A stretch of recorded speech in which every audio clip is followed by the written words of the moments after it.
Is that the Mrs. Toby Kushlik? That's the Mrs. It's very exciting speaking to you, Mrs. Kushlik. Is it? Oh, you produced Jacques Brel. I saw it 5 times. That's good of you, yeah. My name is Alan Wessels. And I believe Mrs. Kushlik, I phoned the SABC and they gave me your number and they told me you also give drama coaching. Yes. And I'm very interested in drama. I've just completed school now. I just come out the army. What age? I'm 19 now. Yeah. And I'm very interested in acting and singing parts like Jacques Brel, which I thought was fantastic. Can you sing? Yeah, I can sing. Your speech is terrible, eh? You make me feel quite bad. It can be altered, I suppose. A terrible South African accent. I mean, that you can hear, can't you? Well, a lot of... Are you bilingual?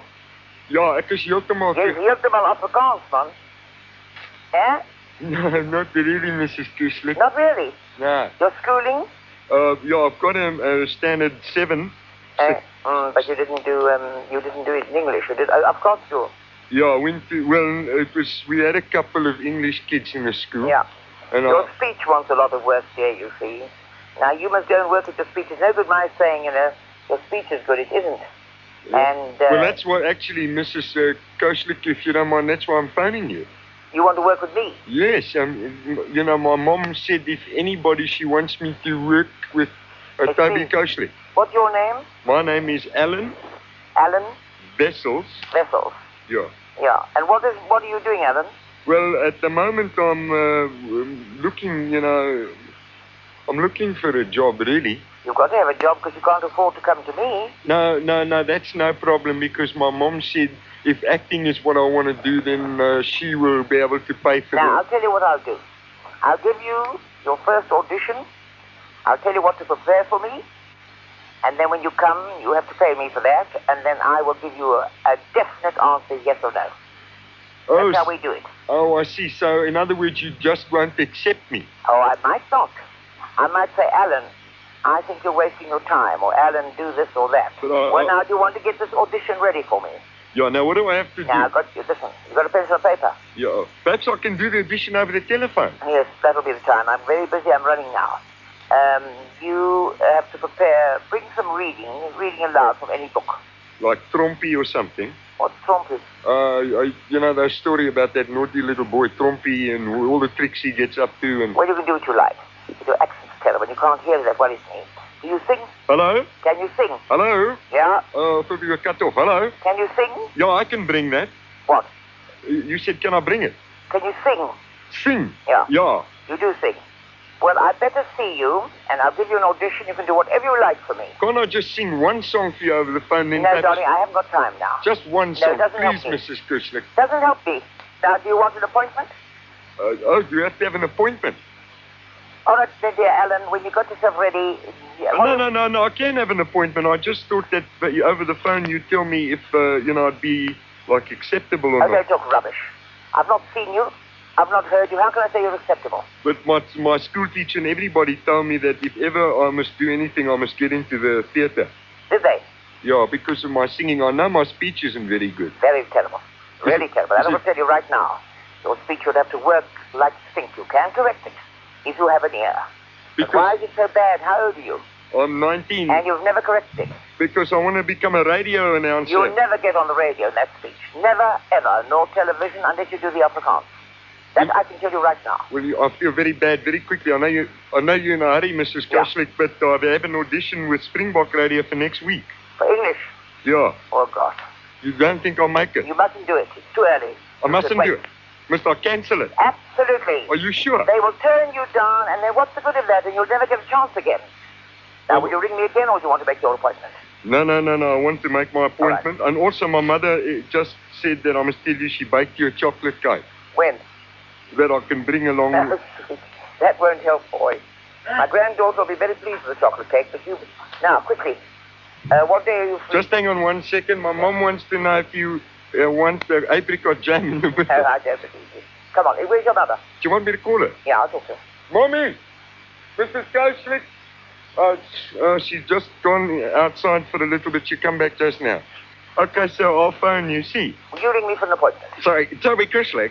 Yeah? It's John Berkshire. You've been on Springbok Radio's telephone time. Oh, yeah, I haven't. Yes, you have.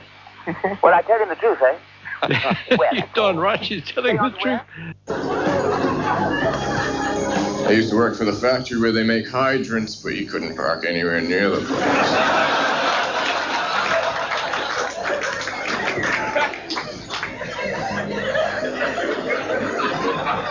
I used to be a proofreader for a skywriting company.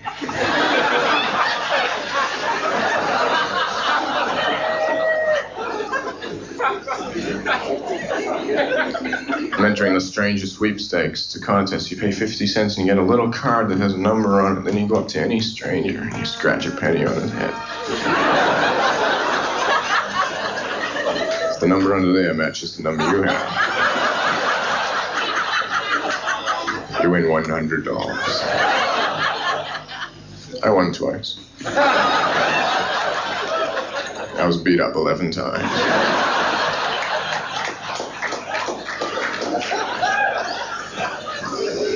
I'm saving the money, though, because I'm planning a trip to Spain, so I bought an album that teaches you the language. You put the album on, you put headphones on, you learn the language while you're sleeping. During the night, the record skipped. I got up the next day, I could only stutter in Spanish. I'm a sensation all over the world. I was just a sensation. In Beverly Hills, people couldn't get over what a sensation I was over there. In Beverly Hills, everybody's a sensation. Especially the people who live there, they can't get over themselves. You ever meet anybody in Beverly Hills? Oh, I live in Beverly Hills. They can't believe it. They talk to each other. You live in... Yeah, I live... You too? Yeah, boy. They don't walk, they dance. Yeah, I live in Beverly Hills. You. Even the people who don't live in Beverly Hills convince themselves that they live in Beverly Hills. Everybody in Hollywood tells you the same thing. I live just outside of Beverly Hills. It's not exactly, it should have been. They forgot to call it. They almost called it. They should have called it. They all live in a town called Adjacent. They all tell you, I live just adjacent. About how far? About 90 miles. This way, about... I don't know why anybody would even want to live in Beverly Hills. Because you never see a human being there. If you hate people, it's a perfect place. For a guy like you, it would be perfect, mister. You ride around in Beverly Hills for 10 years. You'll never see a human being. 90,000 homes, no people. You never see a person. Never. You see gates opening, closing. You don't know why. You don't know where. And a Japanese gardener. Nobody ever hired him. Nobody ever paid him. He don't get it. He's walking around praying to God to find out who lives there. You only see people in restaurants in Beverly Hills. And they're always talking deals in the restaurants, in the millions, in the billions. Without a job, billions, zillions. Then a check comes for $1.25 and 10 people run like something.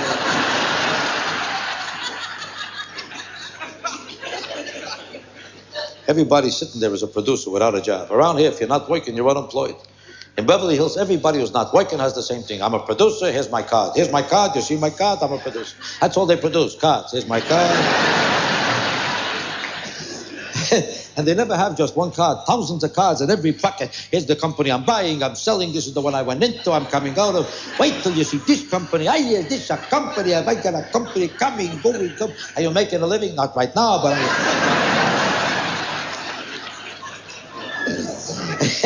he's starving to death, but the printer is making a...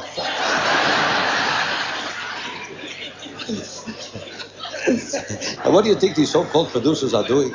First of all, they never live to make a picture. 90% of the time, they don't make a picture for 10 years, then they start working on the sequel.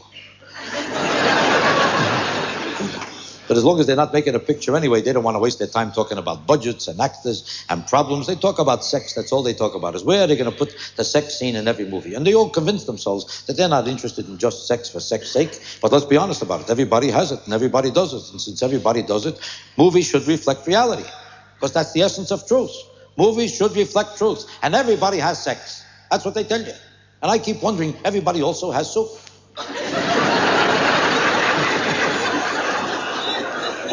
How come I never see soup in any movie? Let's be honest, more people have soup than sex. That's right, you look to me like you had enough sex, but I'm sure you're ready for soup. I never heard anybody say, I'm too tired, forget the soup. I never heard. Did your wife ever say, what a headache I got?